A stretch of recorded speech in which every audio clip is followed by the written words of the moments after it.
오늘은 한 걸음 더 나아가라. 제목이 한 걸음 더 나아가랍니다. 한 걸음 더 나아가라는 제목으로 하나님 말씀을 전하겠습니다. 고난은 누구에게나 힘들어요. 그래서 힘들어서 고난의 한복판에서 그만해야 되겠다 끝내는 분들이 있습니다. 그러면 거기서 멈추면 그 사람 인생은 실패로 끝나는 거예요. 성도는 실패나 절망에서 멈추면 안 됩니다. 더 나아가서 승리로 끝내야 돼요. 왜죠? 거기서 실패로 끝내면 내 인생 전체가 실패한 거예요. 무조건 더 가야 됩니다. 버티고 견디고 더 가서 이겨내고 승리로 귀결시켜야 돼요. 성도는 반드시 구원의 자리에서 끝내야 돼요. 성도는 반드시 승리의 자리에서 끝을 내야 됩니다. 그런데 이 승리의 자리에 가기 위해서 우리가 붙들어서 말씀과 기도, 하나님의 동행이에요. 패배는 나 혼자 남았다 생각하는 거예요. 그리고 더 나아갈 수 있는 믿음은 하나님이 나와 함께 하신다는 생각이에요. 세상에서 가장 긴 터널이 있다고 합시다. 너무너무 긴 터널이에요. 그래서 자랑할 만한데 입구는 있는데 뒤로 나오는 끝이 안 나요. 터널이 무진장 긴데 끝이 안 나면 이거 쓸 데가 없어요. 김장동 묻거나 와이너리 만들거나 그거밖에 없어요. 들어갔는데 못 나와요. 그럼 의미가 없어요. 우리 인생도 마찬가지입니다. 끝이 나야 돼요. 뭔가 터널이 환하게 비추는 빛으로 마감되는 부분이 있어야 된다는 거예요. 좀 더 가야 돼요. 좀 더 견뎌야 되고 좀 더 버텨야 됩니다. 그리고 승리에서 응답에서 끝을 내야 된다는 거예요. 그것이 성도가 사는 길입니다. 콤스토크와 에디슨의 차이는 선택의 차이입니다. 어떤 사람은 절망해서 이것도 절망, 이것도 절망, 이것도 절망, 인생이 되는 일이 하나도 없구나, 그냥 끝내자, 그렇게 끝내는 인생이었어요. 이것도 안 됐고 저것도 안 됐고 저것도 안 됐어. 경험이 많이 쌓였으니까 이제 언젠가는 이제 드디어 성공하는 날이 있겠지. 이게 에디슨의 생각입니다.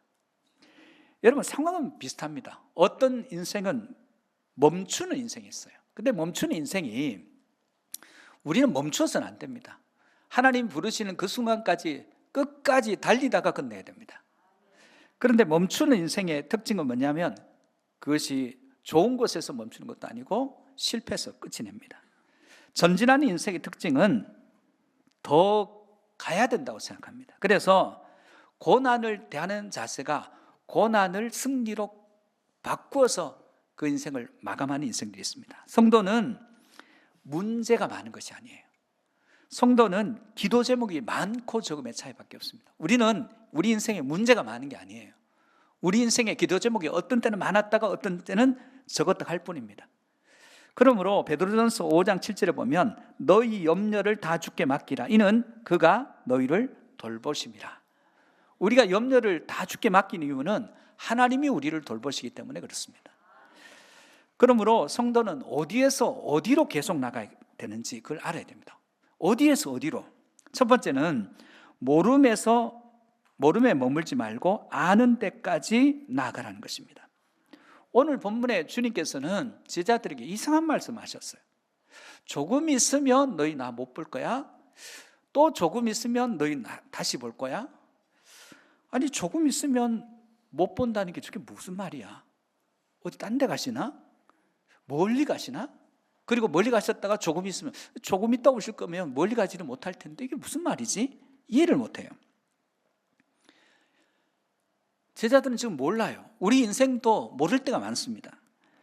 요한복음 17장 3절에 한번 봅시다. 영생은 곧 유일하신 참 하나님과 그가 보내신 자 예수 그리스도를 아는 것이니라. 여러분, 우리는 신앙은 아는 데까지 나가야 돼요. 지금 몰라요. 모름에서 머물면 모름에서 끝이 납니다. 그런데 믿음의 다른 측면은 계속 가다 보면 버티고 견디고 나가다 보면 어느 순간 알게 되는 측면이 있다는 거예요. 알고 끝내야 됩니다. 모르고 끝내서는 안 된다는 거예요. 우리는 힘써 하나님을 알고 그리스도를 아는 데까지 이르는 은혜가 있기를 축복합니다. 오늘 본문 16절의 말씀을 같이 보겠습니다. 조금 있으면 너희가 나를 보지 못하겠고 또 조금 있으면 나를 보리라 하시니. 자, 조금 있으면과 조금 있으면 또 조금 있으면 사이에 뭐가 있을까요? 예수님 말씀하시는 의미는 조금 있으면 예수 그리스도께서 십자가를 지시고 죽으시는 거예요. 그리고 무덤에 묻히십니다. 그리고 조금 있으면 부활하신 주님을 또 만나게 된, 상상도 못했어요. 제자들은 그 조금 있으면, 또 조금 있으면의 말의 의미를 알 리가 없어요. 지금 몰라요. 근데 나중에는 알게 돼요. 본문 17절 말씀 보겠습니다. 제자 중에서 서로 말하되 우리에게 말씀하신 바 조금 있으면 나를 보지 못하겠고 또 조금 있으면 나를 보리라 하시며 또 내가 아버지께로 가미라 하신 것이 무슨 말씀이냐? 조금 있으면 이해 못해요. 또 조금 있으면 그것도 이해 못하는데 아버지께로 가신대요. 제자들이 왜 이해를 못했냐면 예수님이 죽는다는 사실을, 이 땅 가운데 대속하기 위해서 죽으신다는 사실을 꿈에도 생각해 본 적이 없어요. 한 번도 생각해 보신 적이 없어요. 예수는 그리스도십니다. 예수님은 하나님이시고 그분은 우리를 구원하러 오신 분이십니다. 구원하는 방법이 우리 죄를 대신 지시고 이 땅에서 우리가 요청도 안 했는데 우리 죄를 대신 지시고 십자가에 죽으시고 대속하시는 거예요. 그래서 우리 죄를 없애버리는 거예요. 그리고 예수 믿는 사람들을 예수님이 부활하셨듯이 죄에 대해서는 죽고 의에 대해서 사는 것을 위해서 이 땅에 사명자로 오셨어요. 그리고 그분은 본래 하나님이세요. 하나님 보좌 우편에 계신 분이에요. 삼일체 하나님이세요. 그래서 본래 오신 곳에 그분이 가신 것은 너무나 당연해요. 그런데 제자들은 지금 예수님이 누군지를 몰라요. 여러분, 신앙생활을 오래 했는데 하나님이 누군지를 몰라요. 신앙생활을 길게 했는데 예수님이 누군지, 예수님이 내게 누군지, 하나님이 내게 누군지를 몰라요. 그러면 잘못되는 거예요. 헛된 거예요. 오늘 본문 18절 말씀을 같이 보시겠습니다. 또 말하되 조금 있으면 이라 하신 말씀이 무슨 말씀이냐, 무엇을 말씀하는지 알지 못하겠노라 하기로. 제자들은 주님의 말씀을 이해할 수가 없어요. 다 이해가 안 됩니다. 주님이 지금 제자들과 숨바꼭질 하시는 얘기가 아니거든요. 내가 숨었다가 짠하고 나타날까, 이런 말씀이 아니에요. 그러나 제자들은 동일하게 몰랐어요. 12제자 중에 이 말씀을 이해하는 제자는 단 한 명도 없었어요. 그런데 길이 달랐어요. 가룟 유다는 모름에서 끝이 나버렸어요. 그가 생각했던 주님과 자기가 생각했던 본래 주님과 그가 생각했던 주님이 달라요. 그래서 주님을 팔았어요. 팔고 나서 보니까 팔아서는 안 되는 분을 팔았다는 자책감이 생겨요. 그래서 모르면서, 그분이 누군지도 모르면서 자기 죄책감에 스스로 목매어 죽었어요. 실패의 길로 끝났죠. 제자들도 모르기는 같아요. 근데 모르지만 그 머물러 있었어요. 모름에. 그러면서 계속 나갑니다. 좀 의심하기도 하고. 그리고 주님을 만나고 난 뒤에 알게 됐어요. 여러분, 초등학교 1학년에 가면 국어부터 배우잖아요. 1-1부터 배우잖아요. 그때 초등학교 1학년 과정을 다 하나요? 몰라요. 모르고 2학년 올라가요. 2학년 때 2학년 과정을 과학부터 시작해가지고 모든 걸 다 하나요? 모르고. 어떤 사람은 맨날 30점 맞고, 어떤 사람은 50점 맞고 70점 맞고 하고, 어떤 사람은 맨날 0점 맞으면서 올라가는데 올라가요. 올려주니까 4학년, 5학년, 6학년, 초등학교를 졸업하고 중학교 갔더니 어느 순간에 초등학교 걸 다 알겠어요. 맨날 선생님한테 곱셈도 못하고 덧셈도 못하고 뺄셈도 못하고 너 인생이 뭐냐? 나눗셈도 못하고 어떻게 살라 그러냐? 중학교 갔는데 다 알겠어요. 계속 가다 보니까 알게 되더라는 거예요. 여러분, 지금 몰라도 계속 나가다 보면 알게 되는 때가 있습니다. 여러분, 신앙의 자리를 떠나지 말고 믿음 가운데 믿음을 지키고 끝까지 달려가시기를 주의 이름으로 축복합니다. 세계적인 과학자 뉴턴이 기억 상실증에 걸렸어요. 연구 데이터 머릿속에 있는데 다 지워지고, 그리고 방법 다 지워지고, 그냥 갑자기 멍청한 사람이 돼가요. 그때 제자들이 선생님을 보면서 같이 연구를 해야 되는데 이렇게 얘기합니다. 이제 선생님께 남은 기억이 도대체 뭐예요? 연구해야 되는데. 안타까워서 던진 말이에요. 그때 뉴턴이 여유있게 이렇게 대답합니다. 내가 알고 있는 것은 두 가지다. 첫 번째, 내가 죄인이라는 것. 두 번째, 나를 구원하실 분이 예수 그리스도라는 것. 그 외에 무슨 지식이 필요하겠냐는 거예요. 여러분, 내가 죄인이라는 것, 그리고 이 죄에서 건질 분이 예수님 뿐이라는 거. 이 두 가지를 아는 거예요. 하나님이 쓰시는 사람들은 두 가지가 준비되어야 됩니다. 첫 번째는 자신이 죄인됨을 인식하고 예수가 내 구주임을 믿는 사람이 되어야 됩니다. 그리고 하나님의 말씀에 절대적으로 순종하는 믿는 자들을 사용하세요. 내가 죄인이고 예수님이 나의 구원자시고 그 말씀에 순복하는 자들을 통해서 하나님의 역사를 이루어요. 여러분 오늘 아침에 잠깐 생각해 보세요. 성경의 인물 중에 그렇게 대단한 인물들이 별로 없어요. 근데 그들의 공통적인 특징이 하나 있어요. 순종해요. 무식하든 똑똑하든 배웠든 못 배웠든 하나님 말씀에 순복합니다. 그러니까 엄청난 역사를 이루어 가더라는 거예요. 여러분 우리가 평소에 건강할 때는 건강의 소중함을 모릅니다. 가족의 소중함을 모릅니다. 잃어봐야 알아요. 디모데전서 2장 4절 말씀입니다. 하나님은 모든 사람이 구원을 받으며 진리를 아는 데 이르기를 원하시느니라. 여러분 지금 몰라도 괜찮아요. 그런데 모름에서 멈추면 실패해요. 모르지만 그러나 아는 데까지 이르기 위해서 힘써 나갈 때 하나님께서는 마침내 우리가 모든 것을 깨닫게 해주시고 알게 해주시는 그 지점이 있다는 거예요. 그러므로 우리 모두는 그 길을 계속 달려갈 수 있기를 주의 이름으로 축복합니다. 두 번째는 질문에 머물지 말고 해답이 되시는 부활하신 주님께 나아가라는 거예요. 19절에서 20절입니다. 같이 보시겠습니다. 예수께서 그 묻고자 함을 아시고 이르시되 내 말이 조금 있으면 나를 보지 못하겠고 또 조금 있으면 나를 보리라 하므로 서로 문의하느냐. 내가 진실로 진실로 너희에게 이르노니 너희는 곡하고 애통하겠으나 세상은 기뻐하리라. 너희는 근심하겠으나 너희 근심이 도리어 기쁨이 되리라.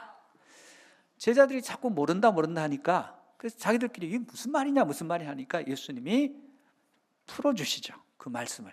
제가 보기엔 풀어줘도 잘 이해 못하는 것 같아요. 말씀하시면 조금 있으면 나를 보지 못한다. 진실로라는 강조점을 넣어서 말씀하십니다. 자, 조금 있으면 나를 보지 못해요. 이게 지금 곡하고 애통해요. 이건 초상집에 일어나는 일이에요. 초상집에서 곡하고 애통하죠. 지금 초상집에서 곡하고 울다가 그런데 세상이 기뻐한대요. 세상이 왜 기뻐하는지는 잘 모르겠고 그리고 너희 근심이 갑자기 기쁨이 된다고 얘기합니다. 초상집에 곡하고 애통하다가 갑자기 기쁨이 될 일이 뭐가 있어요? 울다가 갑자기 웃는 인생이 될 일이 뭐가 있냐는 거예요. 여러분 초상집에 사랑하는 가족이 죽었어요. 그래서 슬픈 거예요. 그래서 우는 거예요. 고인과 친한 사람 만나면 또 슬프죠. 또 울고 밥 먹었다가 또 울고 생각하면 또 울고 울게 됩니다. 그런데 갑자기 우는 초상집에 갑자기 기뻐질 일은 딱 한 가지밖에 없어요. 죽었던 가족이 갑자기 관을 열고 벌떡 일어나는 그 길밖에 없는 거예요. 21절입니다. 21절 말씀입니다. 여자가 해산하게 되면 그때가 이르렀으므로 근심하나 아기를 낳으면 세상에 사람 난 기쁨으로 말미암아 그 고통을 다시 기억하지 아니하느니라. 여러분 여자분들이 막달이 되면 막이란 두려움이 있어요. 어떤 두려움일까요? 저는 경험해 보지 않아서 잘 모르겠는데 아프다 하던데 그 아픔이 어느 정도인지를 몰라요. 그 두렵죠. 그래서 두려움 가운데 경험해 보지 않은 사건이니까 뭐 뼈가 어긋나는 것 같고 어디에서 빠져나오고 모든 아픈 것이 통증이 다 몰려오고 뭐 그런 아픔이 있다는 거예요. 그런데 정말 죽을 것처럼 고통스러운 그 과정들을 지나와서 출산합니다. 그러면 그렇게 죽을 것 같고 그리고 엄마 생각도 하고 그랬는데 뱃속에 있던 아이의 얼굴을 대면하는 순간 언제 그랬냐는 듯이 그 고통이 갑자기 봄눈 녹듯이 다 녹아버려요. 해상의 고통은 이루 말할 수 없는데 온몸이 온 뼈가 다 부서지는 것 같은 고통인데 생명을 잉태하는 기쁨이 이 고통을 다 잊어버리게 하더라는 거예요. 그러면 생명 탄생의 기쁨이 영원하냐고요. 여러분 이 아이가 존재로서 기쁘다가 그 자체만으로 기쁘다가 어느 날 말썽을 일으키면 이 아이가 골칫덩어리예요. 왜요? 이 생명은 영원하잖아요. 그런데 지금 오늘 주님께서 말씀하는 이 생명은 이 기쁨은 영원한 기쁨이에요. 왜냐하면 주님이 영원하시기 때문에 그렇습니다. 그러면 이 주님의 조금 있으면 십자가를 지시고 죽으시고 무덤에 묻히시고 다시 부활하는 이 과정이 무슨 과정이에요? 주님의 십자가 고통과 죽음은 생명을 낳는 과정이라는 거예요. 주님이 생명을 낳기 위해서, 우리가 보기엔 십자가는 저주처럼 보이고 저는 엄청난 고통처럼 보이는데 주님은 기뻐하세요. 왜? 내가 저 십자가를 지면 너희들을 생명으로 기쁨이 있는 거예요. 내가 죽어야 너희가 사니까 마치 엄마가 자녀를 낳기 위해서 그 통증을 다 이기고 그 자녀를 낳은 기쁨을 누리듯이 예수 그리스도께서는 이 말씀을 통해서 십자가를 지시는 것들을 우리를 사랑하시기에 기쁨으로 이걸 지셨다는 거예요. 오늘 본문 22절을 보겠습니다. 지금은 너희가 근심하나 내가 다시 너희를 보리니 너희 마음이 기쁠 것이요 너희 기쁨을 빼앗을 자가 없을 것이다 말씀하십니다. 아무도 못 빼앗죠. 죽음에서 생명으로 건져지는 이 기쁨 빼앗을 수 없습니다. 주님의 부활은 죄의 문제, 죽음의 문제를 동시에 해결하세요. 이 기쁨을 빼앗을 자가 없죠.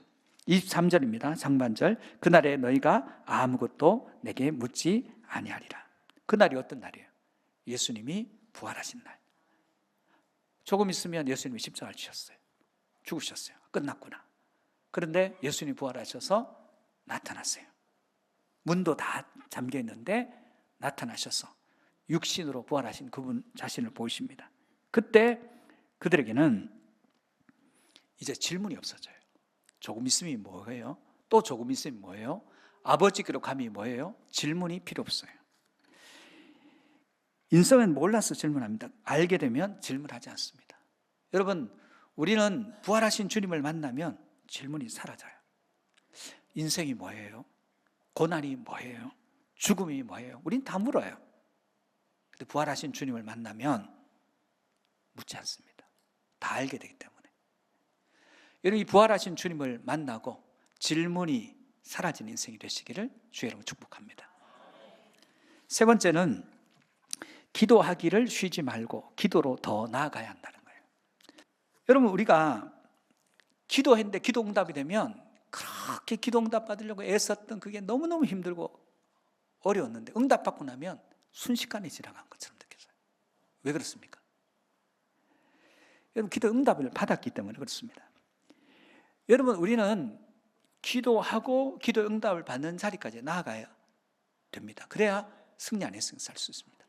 여러분의 모든 수고와 고난이 보상받는 방법은 받는 그 자리까지, 중간에 가다 포기하는 것이 아니라 기도로 반드시 응답하시는 그분의 응답을 받을 때 여러분의 과거는 순식간에 보상이 되더라는 것입니다. 오늘 본문 23절 하반절에서 24절입니다. 내가 진실로 진실로 너에게 이르노니 너희가 무엇이든지 아버지께 구하는 것을 내 이름으로 주시리라. 지금까지는 너희가 내 이름으로 아무것도 구하지 아니하였으나 구하라. 그리하면 받으리니 너희 기쁨이 충만하리라. 제자들이 예수님께 안 구했나요? 세베대 아들 야고보 요한의 어머니가 와서 예수님 왕되면 좌우편에 우리 아들 앉혀주세요 했더니 제자들이 무슨 소리? 그 내 자리. 그래서 서로 구합니다. 저요 합니다. 그랬더니 섬기는 자가 되고 종이 돼야 되고 그런 말씀하시죠. 그렇다면 주님이 말씀하시는 제자들이 구하지 않은 건 뭐예요? 뭘 구하지 않았냐면 생명과 영생을 구하지 않았습니다. 왜? 주님이 이 당시까지는 주님께 그것을 구하지 않습니다. 그런데 부활하신 주님을 만나고 난 뒤에는 영생과 생명을 구하게 되더라는 거예요. 여러분, 무엇보다 구해야 될 게 뭐예요? 구원 아니에요? 모름에서 알므로, 그리고 질문하면서 질문하지 않는 단계로 나간 것은 성도가 됐다는 거예요. 옛날은 몰랐어요. 하나님이 누군지도 모르고 예수님 누군지도 몰랐는데 알게 됐어요. 기도함으로. 여러분, 기도는요 인격적인 지정의의 활동입니다. 여러분 보십시오. 여러분 손 한번 올려보세요. 손 한번 올려보세요. 손뼉 3번 쳐보세요. 시작. 자, 그 손뼉 치면서 한번 울어보세요. 손뼉 치면서 울어보시라고. 울어보시라니까요. 우는 게 안 돼요. 손 드는 것도 되고 치는 것도 됩니다. 우는 거는 마음대로 안 돼요. 무슨 얘기냐면 기도는 첫 번째는 의지가 있어요. 결단. 내가 기도해야지. 의지로 결단합니다. 그리고 기도하면서 알게 돼요. 지성이에요. 의지와 지성이에요. 근데 이 감정이라는 게 있어요. 이 감정이 통제가 안 돼요. 감정은 여러분 내 마음대로 안 됩니다. 그래서 감정이 다스려지지 않으면 기도는 계속 안 돼요.